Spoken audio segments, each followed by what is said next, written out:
Hi, I'm Keith Edwards. You may remember me from such films as The World of Caving. Hello darkness, my old friend.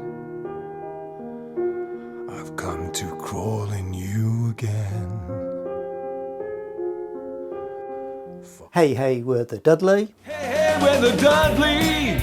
And people say we're not quite sound, but we're too busy caving to put anybody down.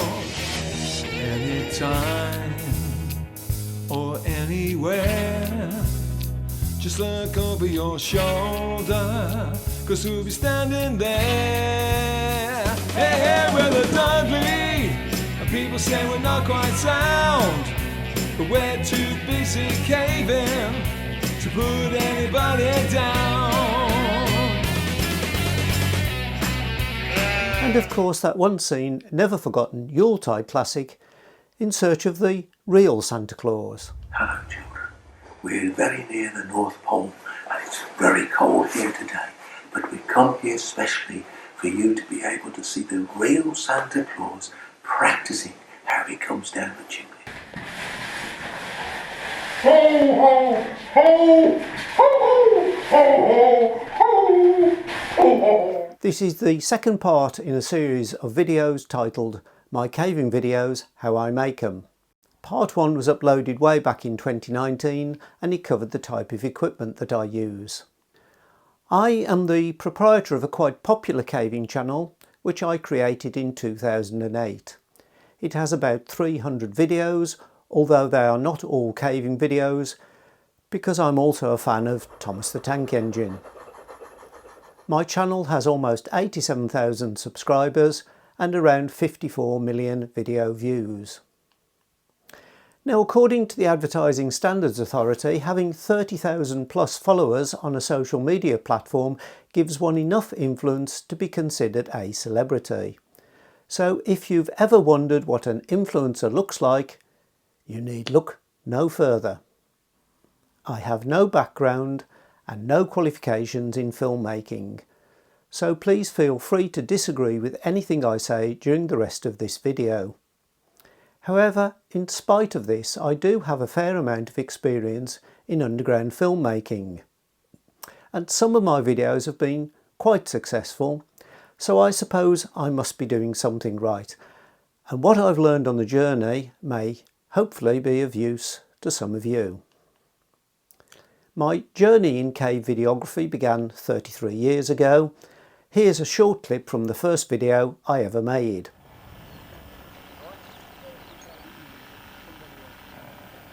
It's still actually on the rock. They call them cow's tails, which... Try and swivel this. You asked me how I enjoyed the trip. Would anybody like to buy a second-hand SRT rig? I know what you're all thinking. He hasn't aged a bit. Here's a graph showing the rise and fall of my viewing figures. As you can see, it took quite a while, 6 years in fact, for the channel to take off. But between 2014 and 2019, it seems that I could do no wrong. The most successful days ever for my channel were the 9th and 10th of July 2018. Over these 2 days alone, I got 1.3 million video views. This may have had just a little to do with the Wild Boars football team getting trapped deep inside Tam Luang Cave in Thailand. But I'm now lucky if I get a few hundred views a day. I'm still uploading regularly, I'm still uploading the same sort of content. So what's changed? Well, it seems that the YouTube algorithm is quite fickle. It either likes one and promotes one's content, or it doesn't. And at the moment it seems to have gone off me. I assume if you've watched this far, you are either making underground films or you would like to do so. So here we go. Like any enterprise, careful planning will ensure a better outcome. And the first thing you need to be clear about is, why are you making the film? What are your aims and what are your objectives? Think about who is likely to watch your production. Is your audience likely to be cavers or the wider public, or both? Will it be telling a story? Could it be about conservation or a new discovery? Is it to promote caving as an activity? Or perhaps something about the history of cave rescue?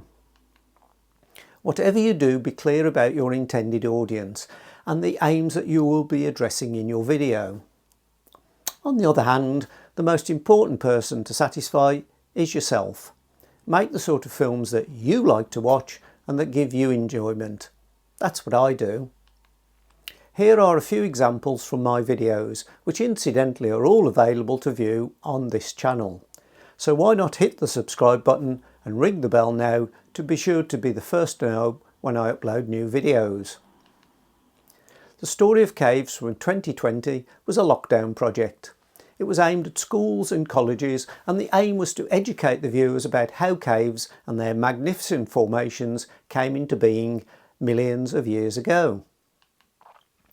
The story of caves begins around 400 million years ago, when the Earth was largely covered by sea. So You Want to Go Caving was released in 2014. The intended audience was potential cavers, new recruits to the caving club. The aim was that after watching it, the viewer would be able to make an informed decision about whether caving was something that they really wanted to experience. The World of Caving from 2017 was produced as a conference opening video, something to get everyone in the right mood for the excellent programme that was planned to follow it. However, it seems that it has a much wider appeal. It's been watched over 60,000 times on this channel, and I always show it when I give one of my caving talks. More often than not, it elicits a spontaneous round of applause. Within the world of caving. The Scouts Caver Activity Badge was made in 2019 to show to young people who are thinking of signing up to get the badge, and also for their parents or guardians. The aim was to go through everything they needed to do and know in order to be awarded the badge, as well as showing some previous participants enjoying themselves underground.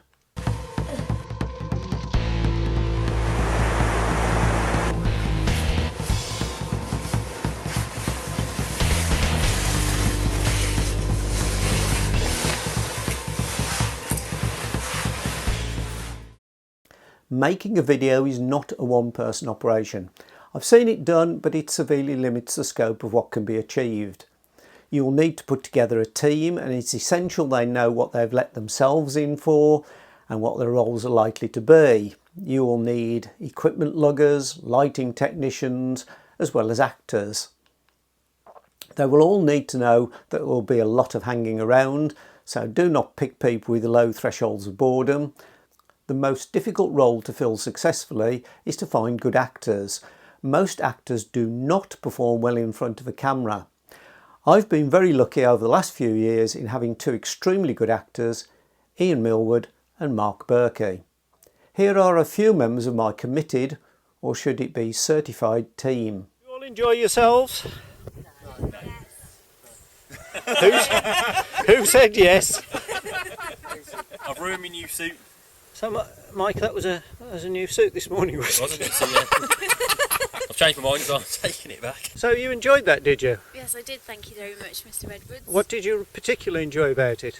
The fact that I had to carry your bloody yellow case the whole way around.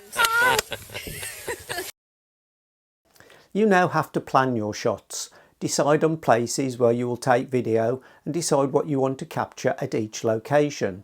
Let us say, for example, your aim is to video a unique formation located deep within a cave system, and you want to show in your film the difficulties that have to be negotiated in getting to, because that is the reason why so few cavers ever go to it. It's not possible, let alone desirable, to film the complete cave system, so you will have to plan which parts of the journey will feature in your video. Planning your shots carefully can pay dividends. Have a look at this. You got no chance. Wriggle! Wriggle! Slide! Wriggle! Slide! On the face of it, this is Kay negotiating an awkward squeeze. She was finding it quite a challenge, but the viewer at this stage is oblivious to what is going to happen next. I'd been to this location before and therefore knew what was involved. Kay didn't. In order to set up the camera for this shot, I went through the squeeze feet first and Kay started to follow me feet first. I shouted back, "Kay, it's much better if you come through head first," and she believed me. That's it. Just slide gently into the water like a delicate little seal. How deep is it? It's a puddle.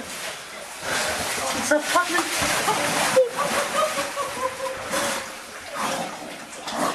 Fuck, that's good. Don't you just love it when a plan comes together? Many cave videos are either overlit or badly lit, often using just a caving lamp with a beam setting which causes the centre of the frame to be overexposed. Caves are mysterious places, and a technique I often use is to not reveal a scene in one go, but to reveal it in stages. After all, this is how we as cavers see caves. We only see the bits that are illuminated by our caving lights. In the next clip, it starts off with a completely black frame. The viewers just hear the cave sounds. In this case, dripping water. The cave passage is then slowly revealed by the cavers' lights as they move towards the camera.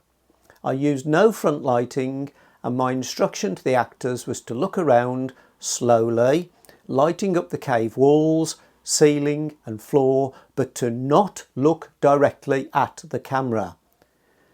Here's the clip. Most of us have never experienced true darkness. Deep underground in caves, the darkness is complete. You can open your eyes as wide as they will go and put your hand in front of your face and you will see nothing. Absolutely nothing at all. Cave explorers use head-mounted torches to light their way through this world of perpetual gloom, and to make the video you're about to watch, these were supplemented with powerful video lights.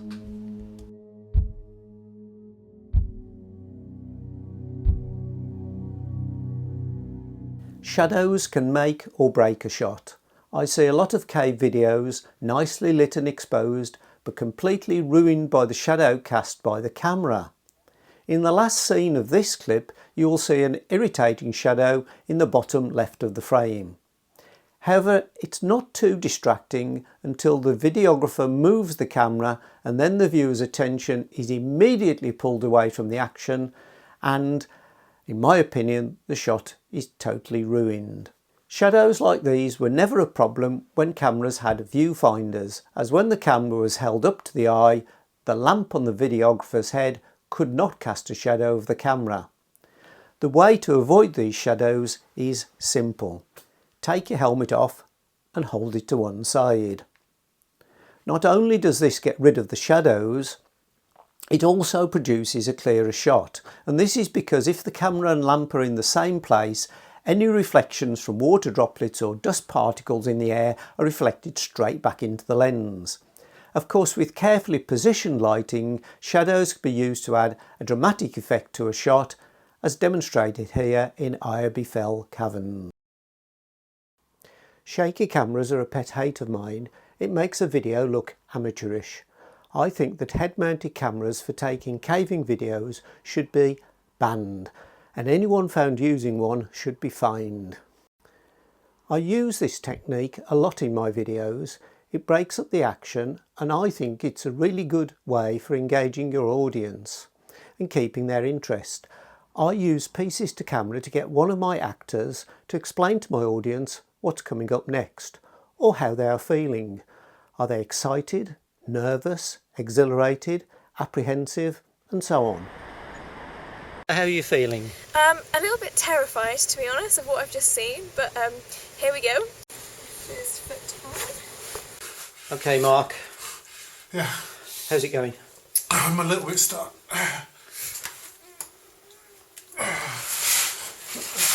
I'll back up.